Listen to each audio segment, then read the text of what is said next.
boundless windswept desert. No one went there except ostriches and ostrich hunters. The Iblis Stone. It sounded ominous. It sounded powerful. If the Emperor was searching for it, it must be dangerous. And so, Bernardo went ostrich hunting.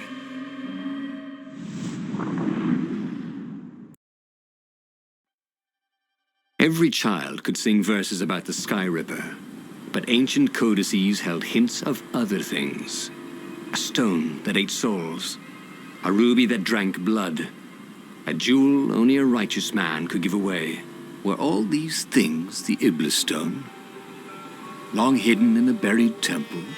Another ancient item that was only resurfacing now? Drawn up from the deeps by the Emperor's horrific rituals?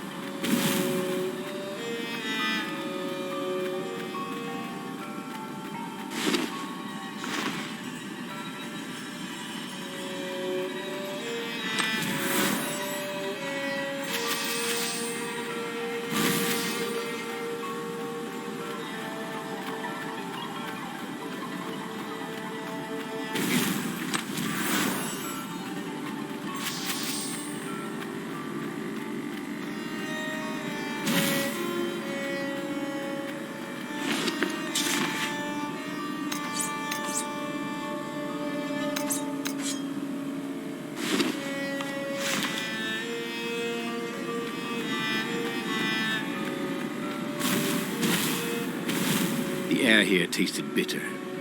The steps were too tall for a person.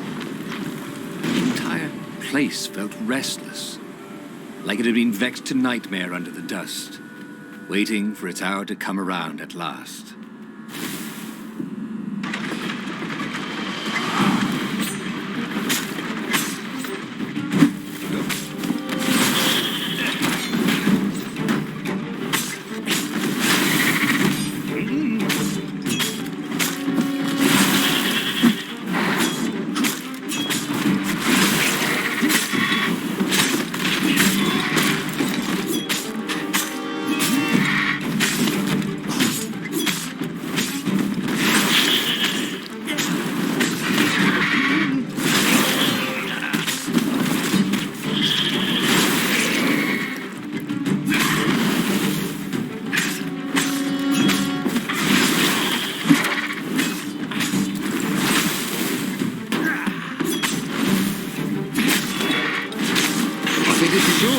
Said Bernardo. The ravens were already here, cawing in frustration. They were still searching for a way in. Good. And he hadn't come too late.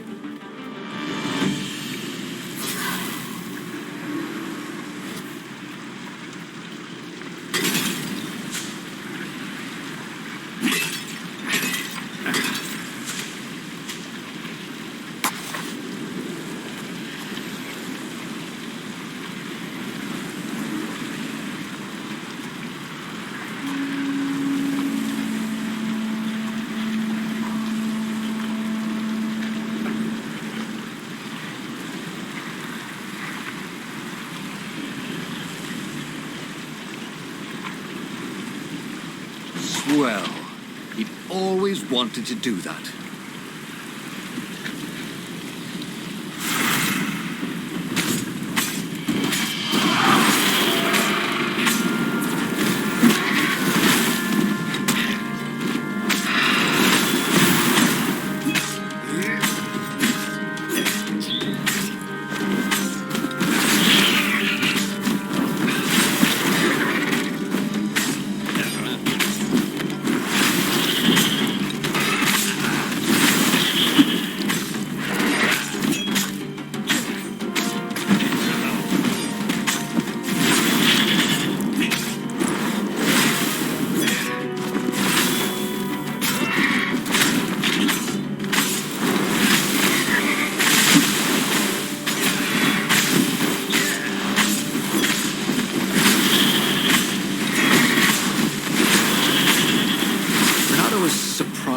That he didn't feel more pain. Just a bit dizzy. Whew.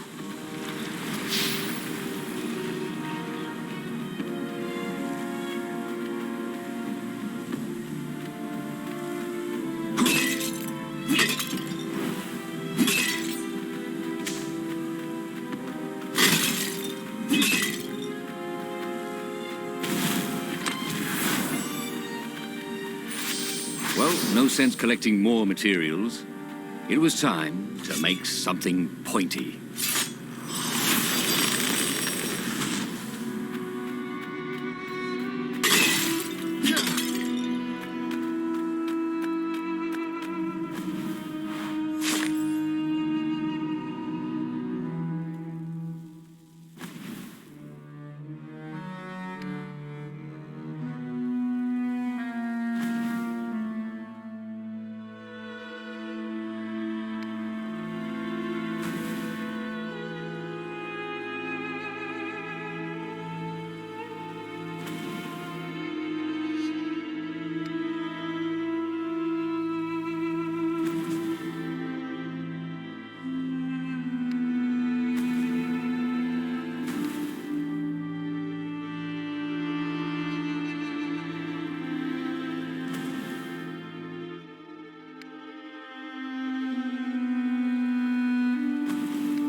Bernardo had been the terror of the sandcastles when he was 2.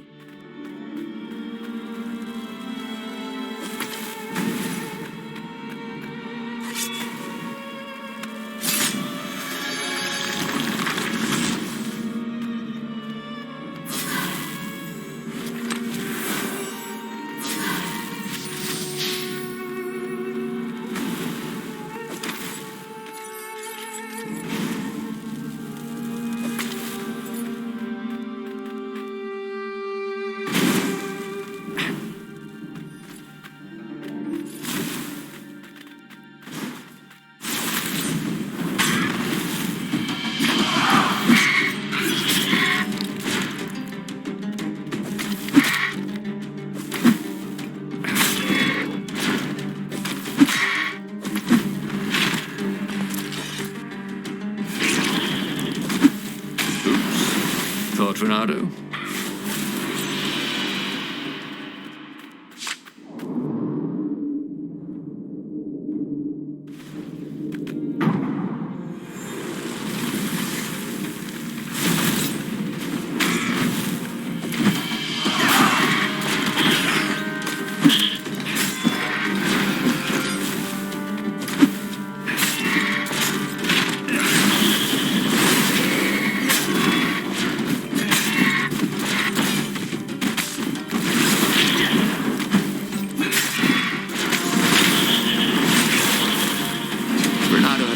So much about... what was it again?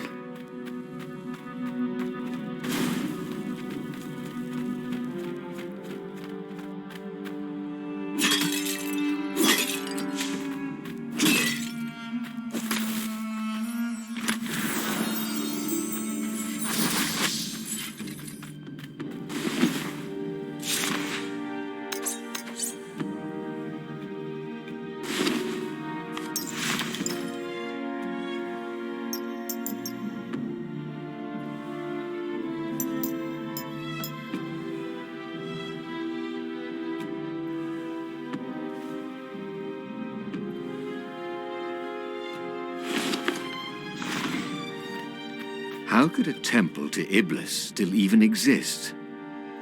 The Transcendent Emperor had destroyed all the shrines of the lost gods after exiling them. Had it been buried in that long-ago battle? Or had Iblis foreseen his fate and hidden it from his enemy?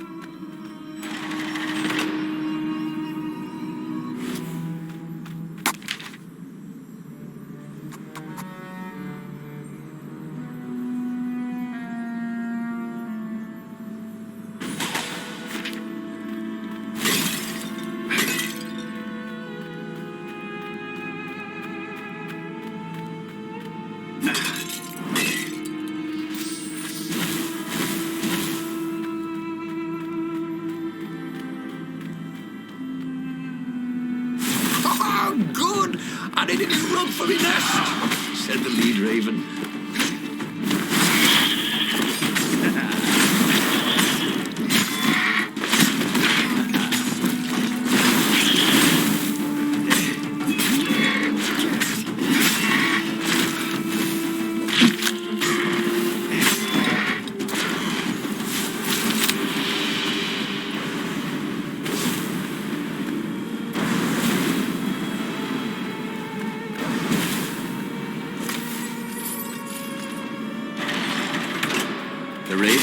priest could not get past this point. Obviously, the temple builders knew how to deal with tomb raiders.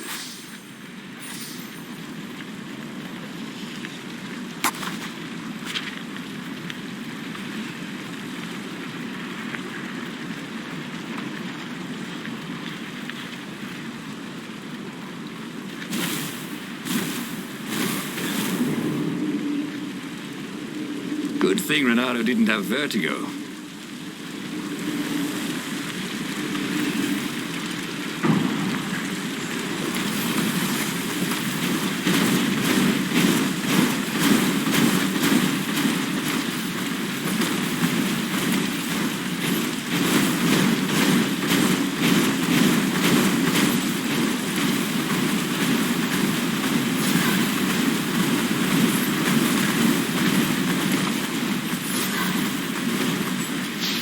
Don't look down, he thought.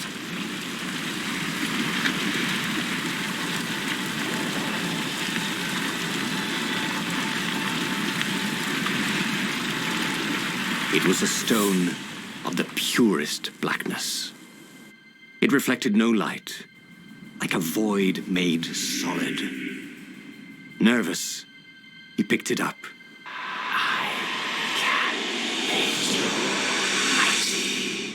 Who said that? It was the stone. Eager. Thirsty. Kill the Emperor's daughter.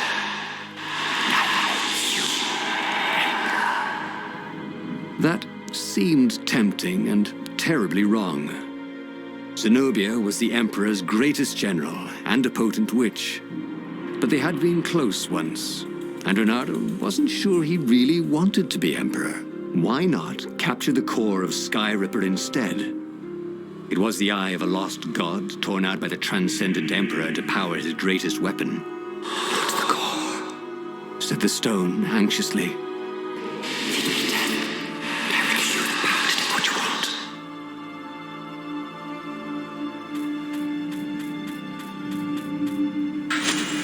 The stone bothered him. He hated being told what to do. Wasn't that why he'd joined the rebellion? Wasn't that why he'd refused to be a soldier? He'd agreed to come on board only if he could freelance. The stone felt a bit clingy. The sage Calaveras had told him where to find the Sky Ripper, a weapon capable of challenging the gods. Even without its armature, the core would still possess great power. He would go there.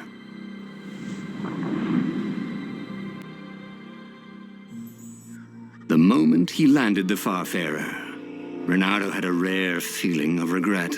It's not too late, he thought.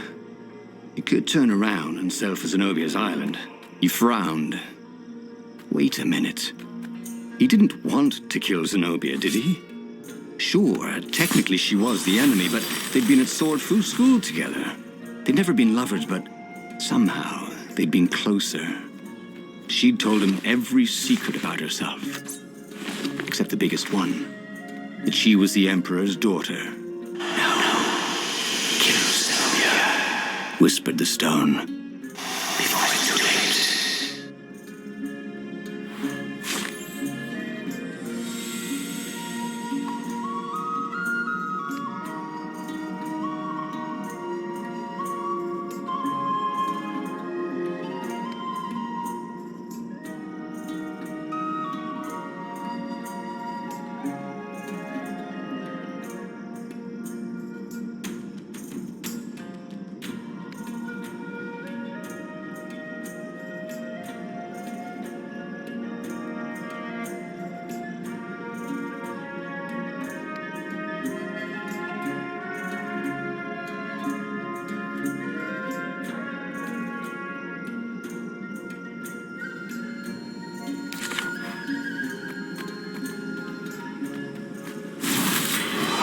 What kind of raven can't fly?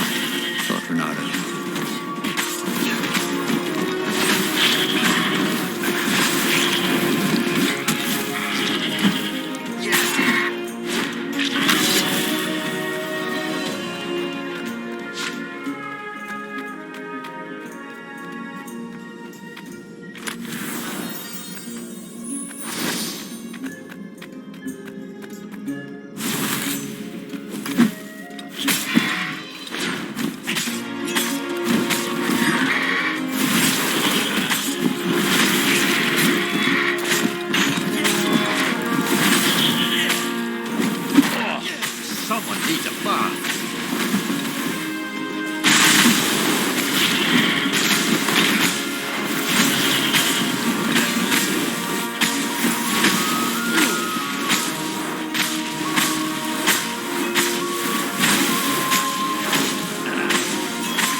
There was something sour in the air.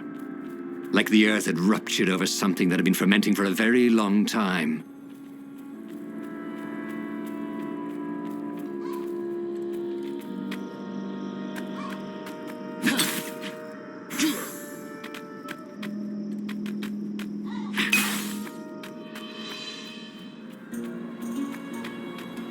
How could you convince a firewall you're its friend?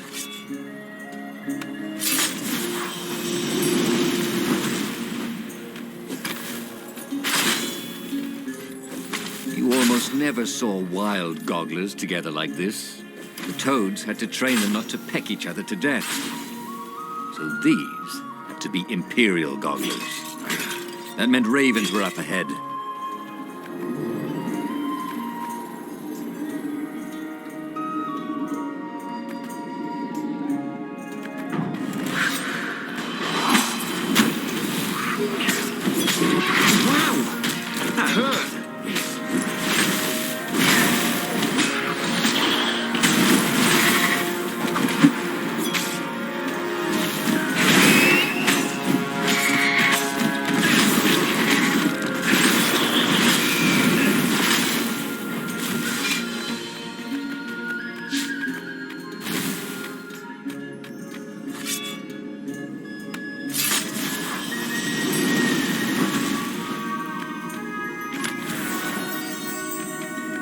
The right jewel could really give you an edge. The wrong, well, it still looked pretty, didn't it? The stone hadn't lied about what it could do for him. With each raven he cut down, he felt a jolt of power flowing into his arm. "You're weak," whispered the stone. "The call will kill you." Are you afraid of it? No, don't be ridiculous. It chuckled. But it's unstable. It will poison you if so much as carry it. And if you try to use it, it will explode catastrophically. Reynardo did not trust rocks that talked in his head. He went onwards.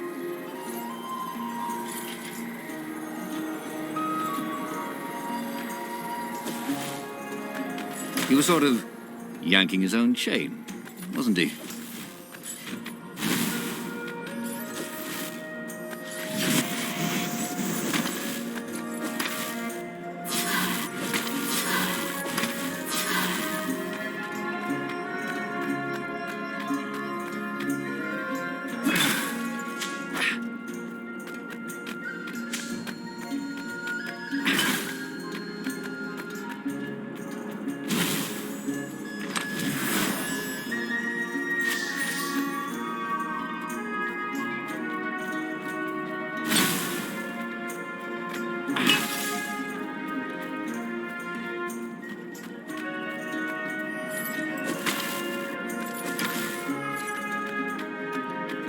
Calaveras had once explained to Reynardo how portals worked, but no matter how hard he tried to understand, the words just flew out of his brain.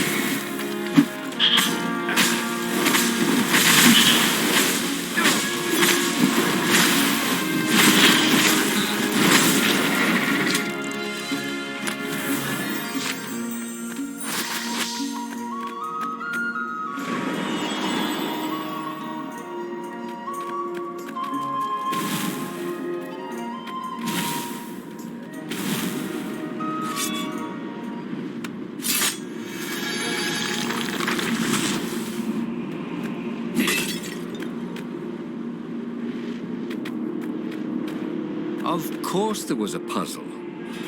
You couldn't expect the Transcendent Emperor to bury a god's eye in a leather sack where anyone could pick it up.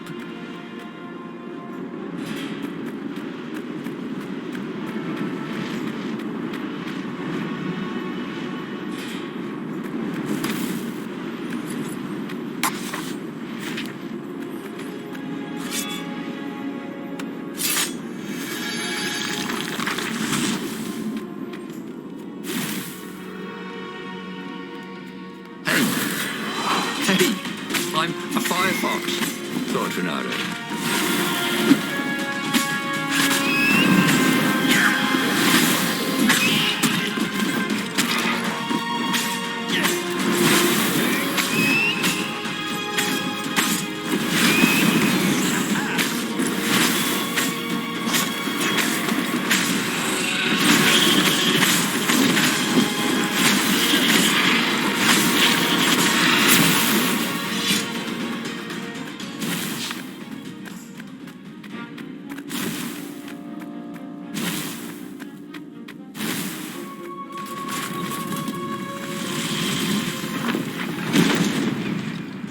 As he approached the core, the stone became hysterical. No, it's too much power.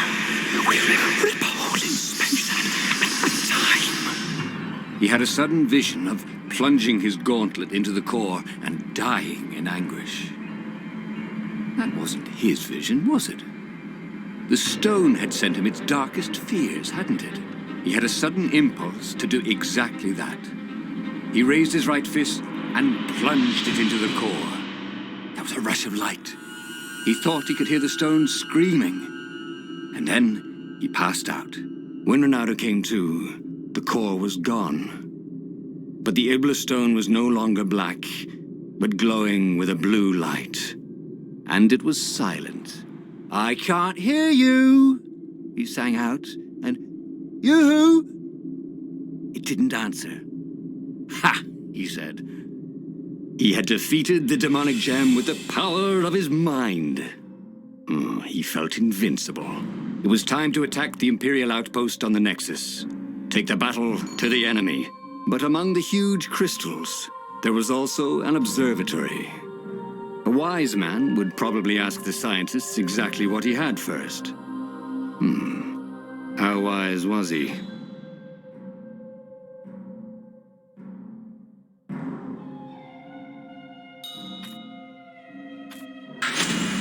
As the Farfarer made its way toward the Nexus, Ronaldo could see tiny sparks in the blackness that was the Iblis stone, as if somewhere within it, the core was still spitting out energy, which the Iblis stone sucked in hungrily.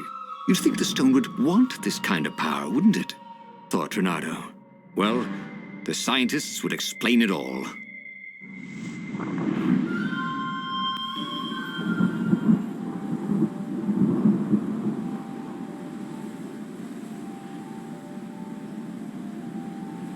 See? He'd trusted his gut, and it had worked out. That's what it meant to be a hero.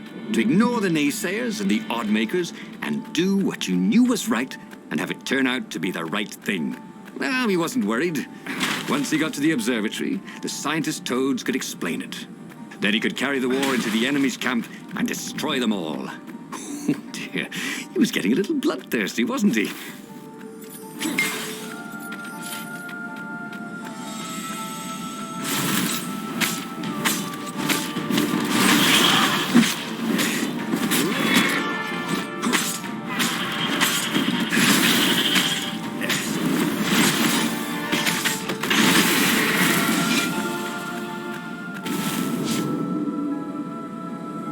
It was a bit windy up here.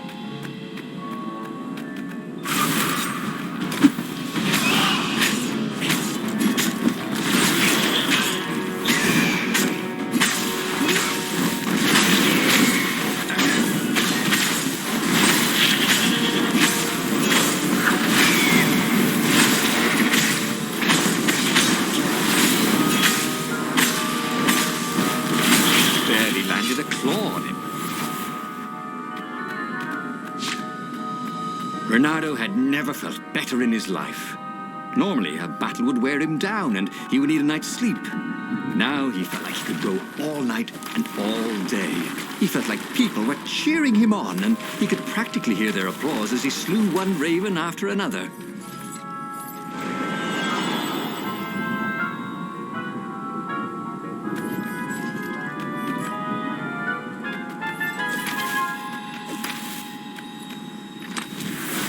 Ooh, sparkly, thought Ronaldo.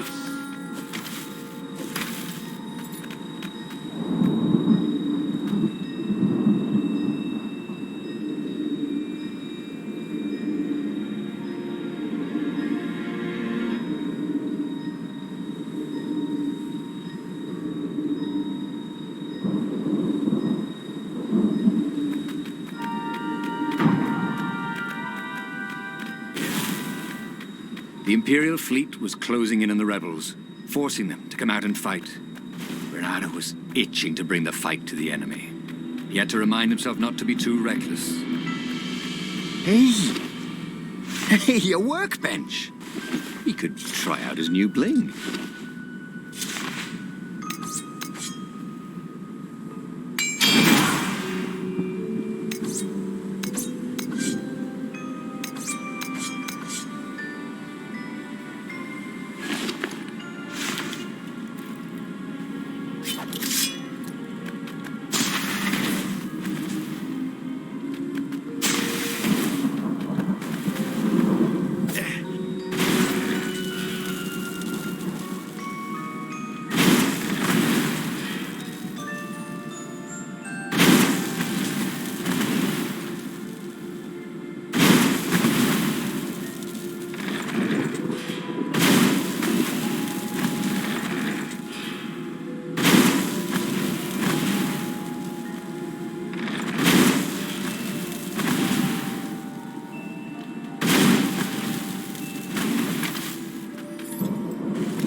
He felt like Tarzan.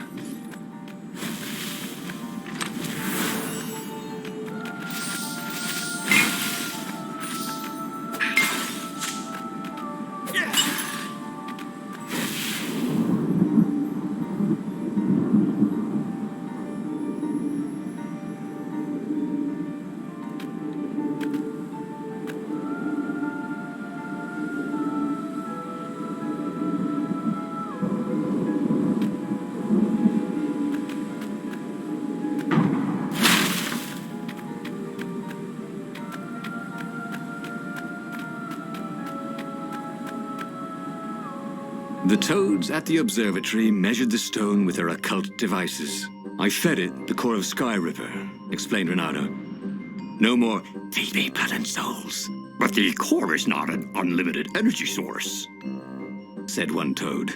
Another said, there's a feedback loop, you see, which could overload the stone. The stone doesn't actually feed on souls, claimed a third, but on pain of killing another sentient being. If you can truly be at peace with yourself, it would not overload. This was all very confusing. At peace? Yes, the mountains were peaceful and quiet, but he now had the power to turn the tides. He should report to the Rebellion Council and prepare for the decisive battle.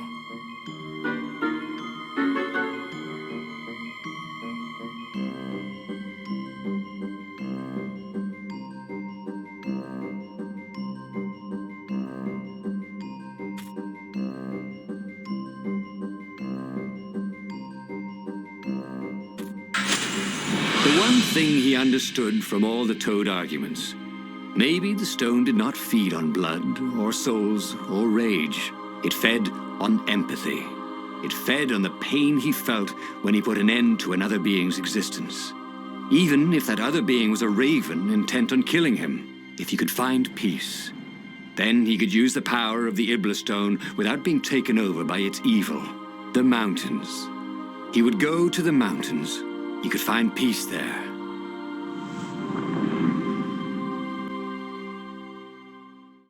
Unfortunately, the mountains were not empty. There were ravens everywhere. No matter. He had to fight, yes, but he didn't have to be angry. Parry, dodge, slash, and breathe. Yes, focus on the rhythm. the dance of it, not on the blood or the raven's core as they died. Ah, it was working. He wasn't feeling those dark jolts of eldritch energy. He wasn't feeding the Iblis stone.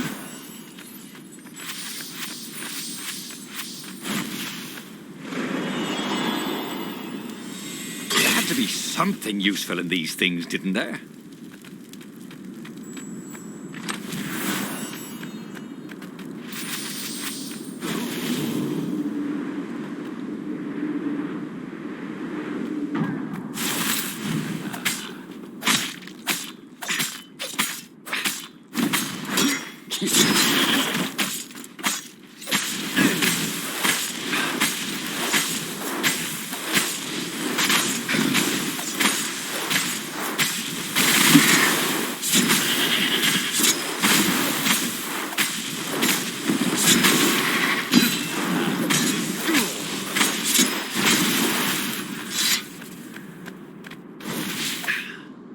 The stone was still silent. His mind was his own, and his heart too. He bore them no ill will, these ravens. They were doing their job. They were expressing their nature. Dance, whirl, parry, jab, and breathe. It was all so simple, wasn't it? Something was missing. He didn't feel truly at peace. Wait. Wasn't this near where Calaveras lived? The sage would help him figure it all out.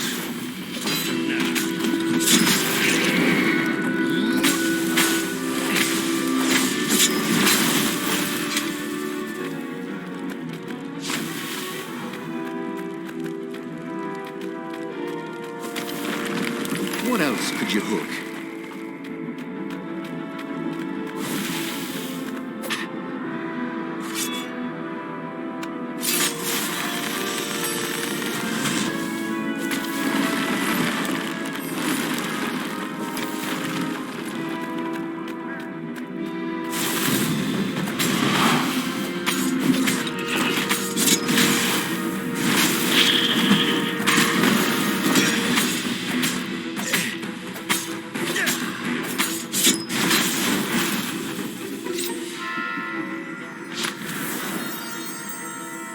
His sword food teacher used to say power gems were cheating.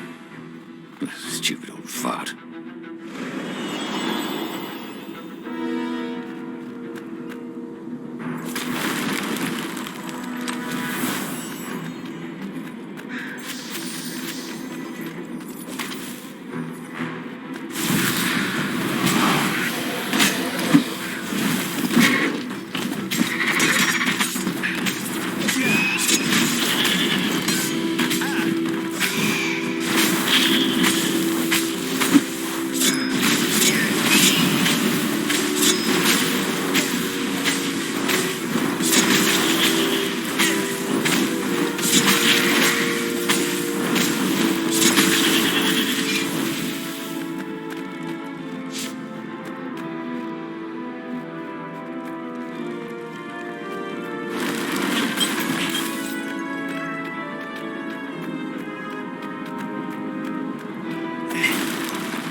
Building these platforms was so expensive, they'd run out of budget for guardrails.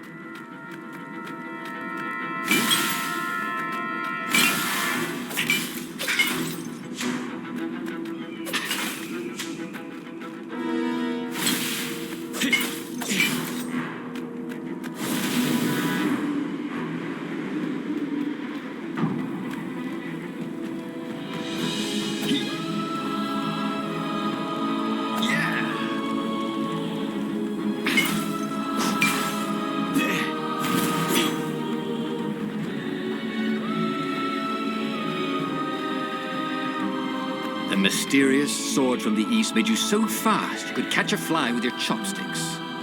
If that's what you really wanted.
beat Renato at hot potato.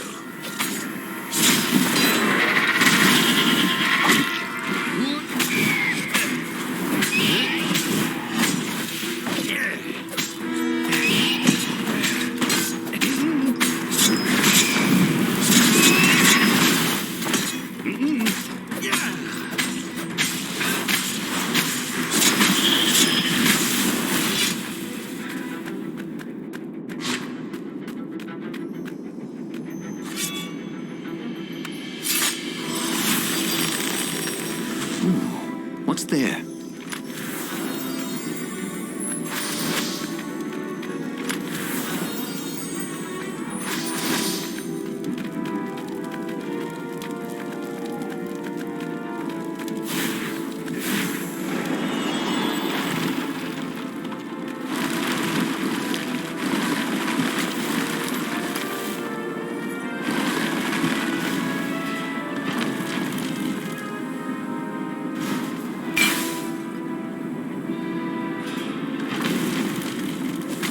The Iblis Stone, silenced by the Sky Ripper's core, had given Renato enough power to challenge the Imperial fleet.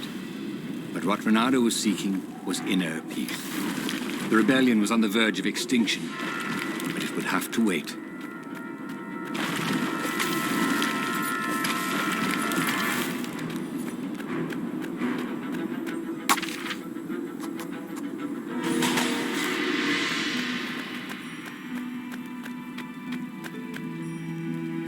At the end of the mountain path, he found the wise Calaveras in his workshop. "Do you fix souls or only artifacts?" he asked the sage. "Does your soul need fixing?"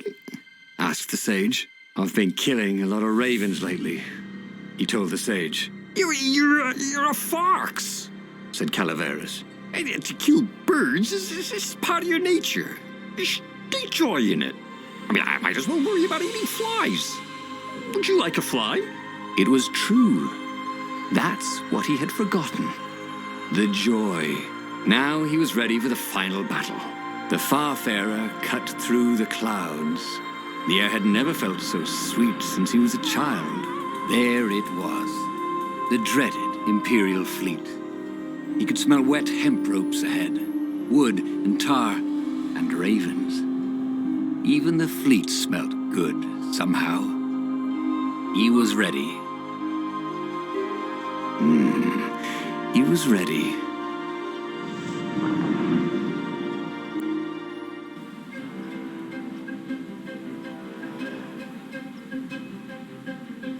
Renato had it all squared away in his head. He would kill the Emperor.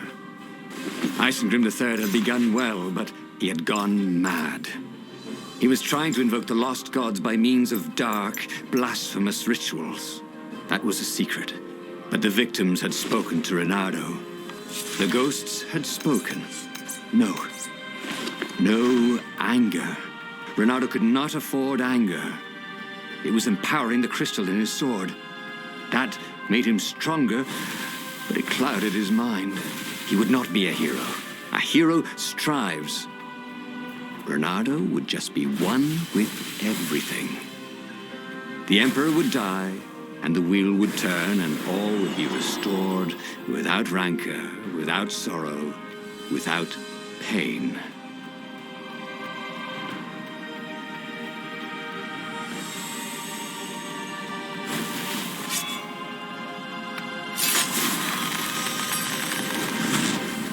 You never knew where the road would take you, thought Renato.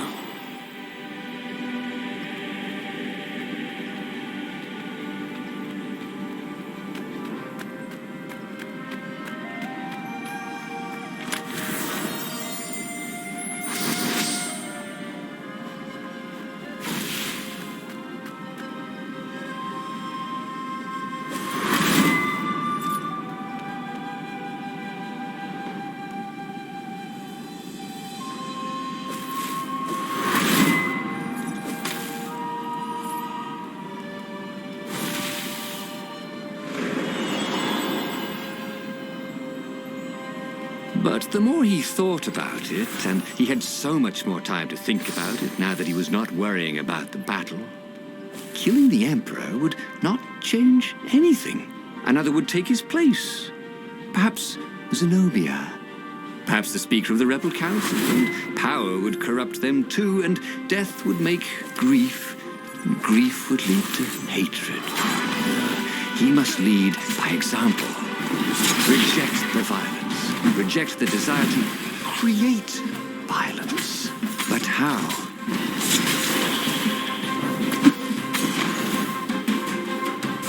Oh, now I don't have anyone to talk to.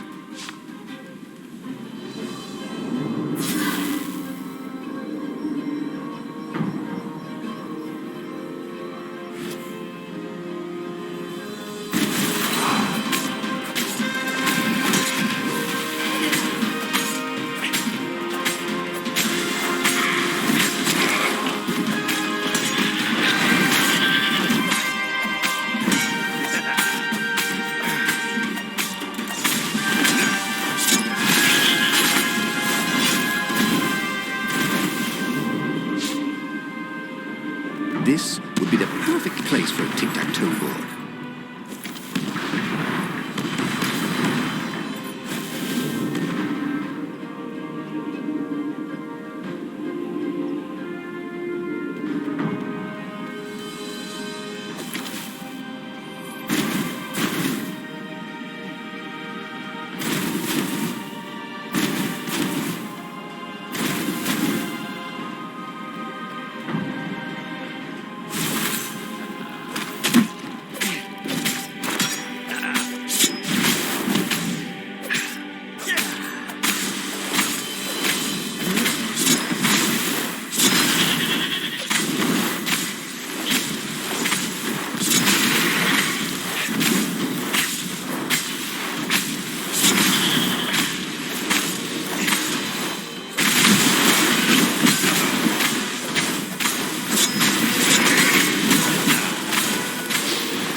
Finally, he came to the Emperor's ship.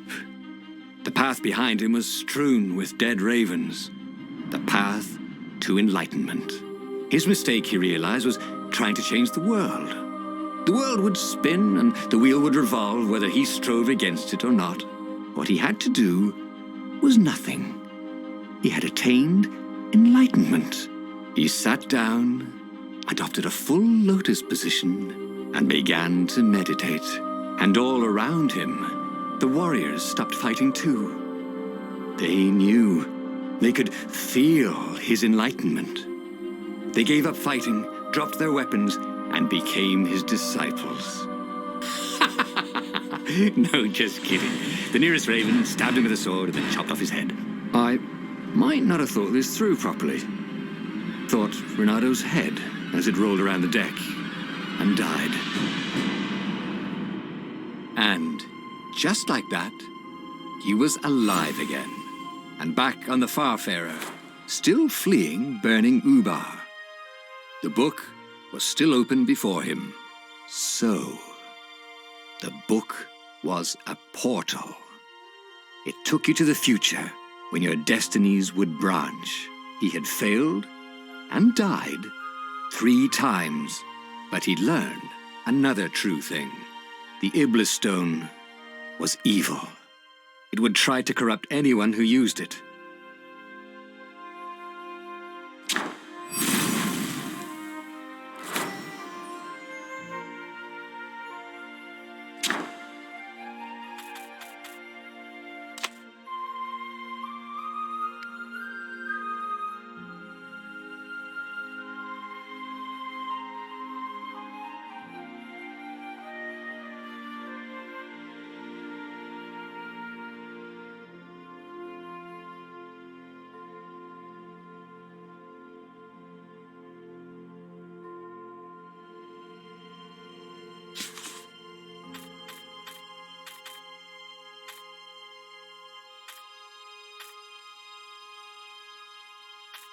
But he was starting to feel like he was getting the hang of this. There was a way through to victory. He could feel it.